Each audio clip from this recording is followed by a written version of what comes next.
नमस्कार, मैं डॉक्टर रूपा मंगलानी।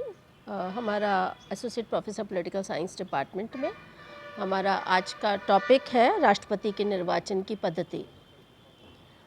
तो जैसा कि हम जानते हैं कि संविधान के अनुच्छेद 54 में राष्ट्रपति के निर्वाचन की पद्धति को निर्धारित किया गया है। इसके अनुसार राष्ट्रपति का निर्वाचन एक निर्वाचक मंडल द्वारा संपादित होता है और निर्वाचक मंडल में संसद के दोनों सदनों के निर्वाचित सदस्य तथा राज्य की विधानसभाओं के निर्वाचित सदस्य होते हैं और प्रत्येक सदस्य की मत संख्या का निर्धारण जो है वो किन्हीं सूत्रों के अनुसार होता है, जिसके अनुसार यदि राज्य की विधानसभा के सदस्य का मत मूल्य निकालना हो तो वो होगा किसी राज्य की विधानसभा के सदस्य का मत मूल्य बराबर राज्य की कुल जनसंख्या भाग राज्य विधानसभा के निर्वाचित सदस्यों की कुल संख्या भाग 1000। तो इस प्रकार 1000 के जो गुणितों को गिनने के बाद यदि शेष 500 से कम न हो तो प्रत्येक सदस्य के मतों की संख्या में एक और जोड़ दिया जाएगा। इसी तरह से संसद के प्रत्येक सदन के सदस्य के निर्वाचित सदस्य संख्या को अगर देखा जाए तो इसके अनुसार संसद के प्रत्येक सदन के निर्वाचित सदस्य के मतों की संख्या को निकालने के लिए समस्त राज्यों की विधानसभाओं के कुल सदस्यों के प्राप्त मतों की संख्या का योग, यानी पहले वाले सूत्र के जो विधानसभा के मतों की संख्या को निकाला गया उसका कुल योग, और संसद के दोनों सदनों के निर्वाचित सदस्यों की कुल संख्या। तो इस प्रकार राष्ट्रपति के चुनाव में ये ध्यान रखा जाता है कि सभी राज्य विधानसभाओं के निर्वाचित सदस्यों के मत मूल्य का निर्धारण करने के लिए एक समान प्रक्रिया अपनाई जाए। इसे आनुपातिक प्रतिनिधित्व का सिद्धांत भी कहते हैं। तो राष्ट्रपति के निर्वाचन के लिए एकल संक्रमणीय सिद्धांत का अवलंबन किया जाता है। इसका मतलब यह है कि यदि निर्वाचन में एक से अधिक उम्मीदवार हों तो मतदाताओं द्वारा मतदान वरीयता क्रम में दिया जाएगा, और इसका आशय ये है कि मतदाता मतदान पत्र में उम्मीदवार के नाम या चुनाव चिन्ह के समक्ष अपनी वरीयता लिखेंगे। प्रत्येक मतदाता को उतने ही मत देने का अधिकार है जितने प्रत्याशियों के नाम मतदान पत्र पर छपे होते हैं।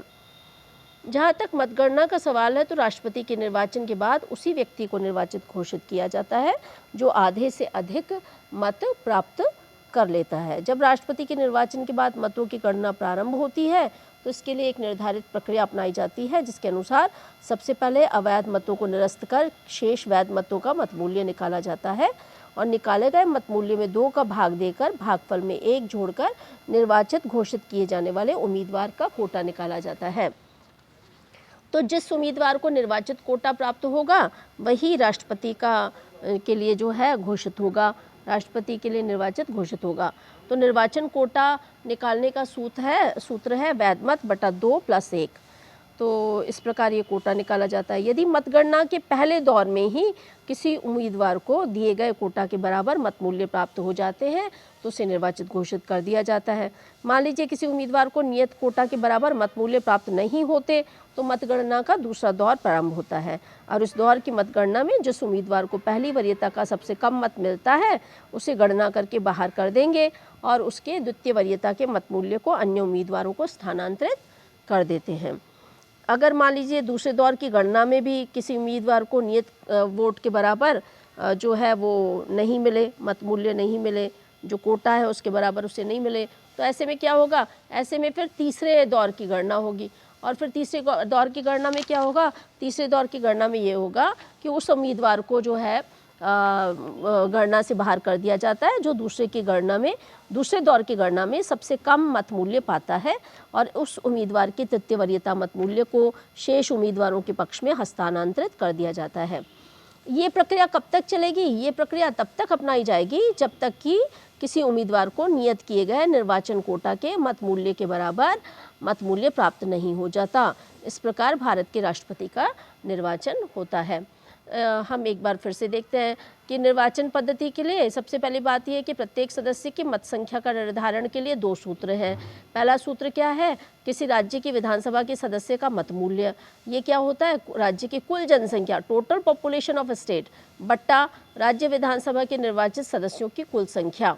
मान लीजिए 200 हैं विधानसभा के सदस्य तो 200, कहीं 175 हैं तो 175 और उसे इस संख्या में भाग दिया जाएगा 1000 का। और अगर 1000 के उक्त गुणितों को गिन लें और उसके बाद शेष 500 से कम ना हो तो प्रत्येक सदस्य के मतों की संख्या में वो जो है 1 और जोड़ दिया जाएगा। जहाँ तक संसद के सदस्यों की मत संख्या वो कैसे निकालेंगे, निर्वाचित सदस्यों की मतों की संख्या को निकालने के लिए समस्त राज्य के विधानसभाओं के कुल सदस्यों के प्राप्त मतों की संख्या का योग भाग संसद के दोनों सदनों, दोनों सदन कौन से, लोकसभा और राज्यसभा, उसके निर्वाचित सदस्यों की कुल संख्या। इस प्रकार राष्ट्रपति के चुनाव में ध्यान रखा जाता है कि सभी राज्य विधानसभाओं में निर्वाचित सदस्यों के मत मूल्य का निर्धारण करने के लिए एक समान प्रक्रिया अपनाई जाए और इसे हम अनुपातिक प्रतिनिधित्व का सिद्धांत कहते हैं। और फिर कैसे गणना होती है हमने देखा, सबसे पहले निर्वाचन कोटा निकालेंगे, वैध मत बटा 2 + 1 बराबर निर्वाचन कोटा, और फिर मतगणना के दौर होंगे। ये अगर पहले दौर में ही किसी उम्मीदवार को निर्वाचन कोटा के बराबर मत मूल्य प्राप्त हो जाता है तो वो ऑलरेडी इलेक्टेड घोषित हो जाता है, नहीं होता तो हम दूसरे दौर की और तीसरे दौर की गणना करते हैं, और जिसमें से हम ये करते हैं कि जो जिसे सबसे कम वरीयता प्राप्त हो उसे तो बाहर निकाल देंगे और उसके मतों का स्थानांतरण कर देंगे।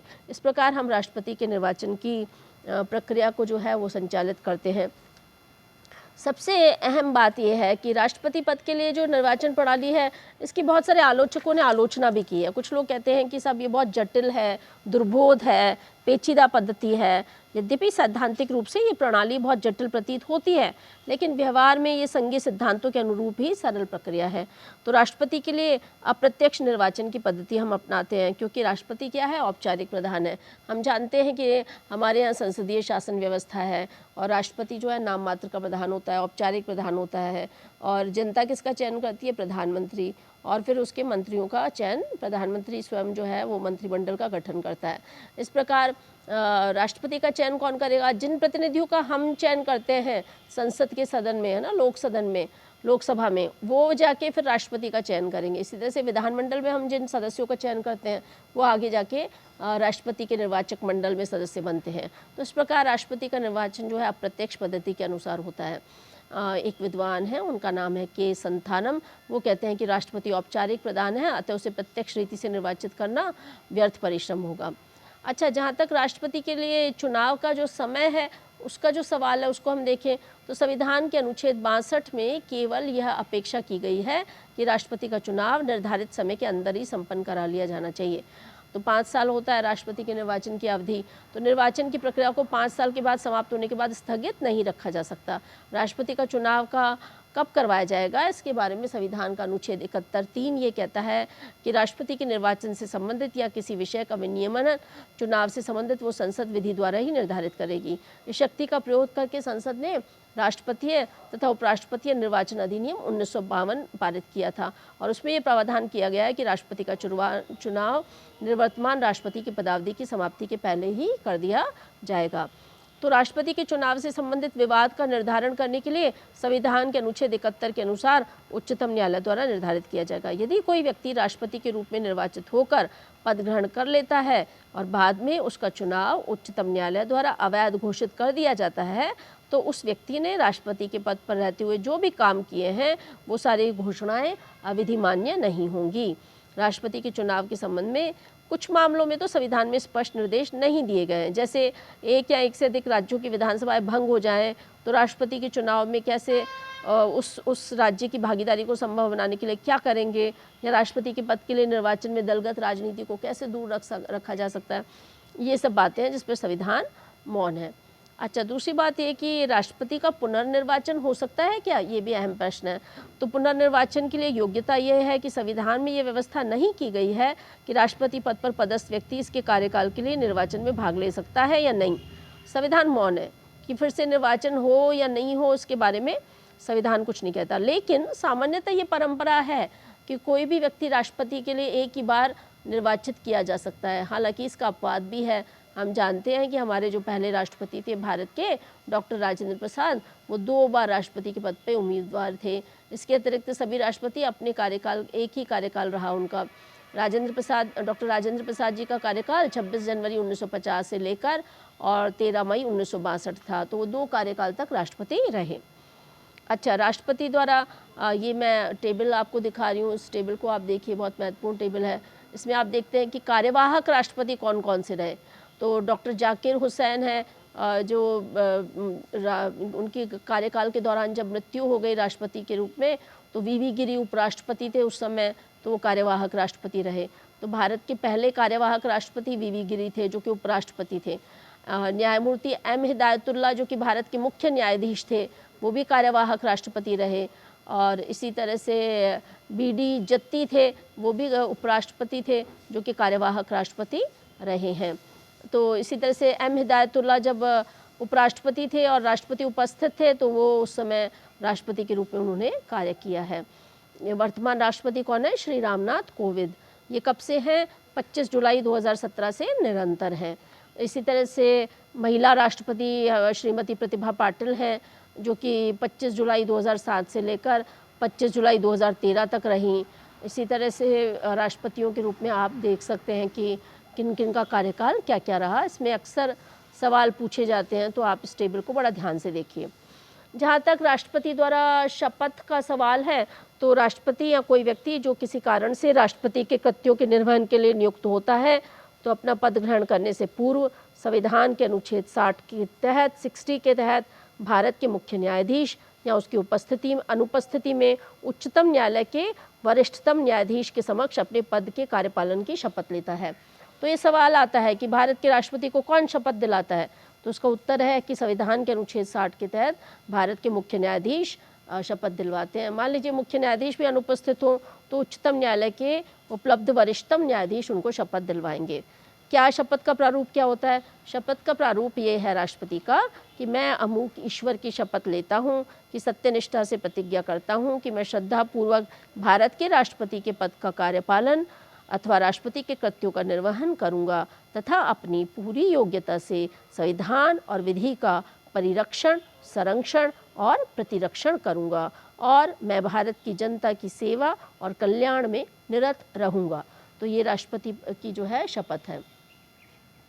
तो आप जो है इस टॉपिक को तैयार कीजिए, बहुत ही महत्वपूर्ण टॉपिक है ये। और इसमें देखिए राष्ट्रपति के निर्वाचन पद्धति को पूछते ही हैं, आपके मेन एग्ज़ाम में तो आता है और आपके आगे कंपटीशन में भी ये आता है। तो इस टॉपिक को तैयार कीजिए और इसमें कोई आपको दिक्कत आती है तो हम जब मिलेंगे तो उस पर चर्चा करेंगे। तो इस टॉपिक को तैयार करके और अपना नोट्स बनाइए और अपने परिवार के स्वास्थ्य का ध्यान रखिए। शुभकामनाएँ।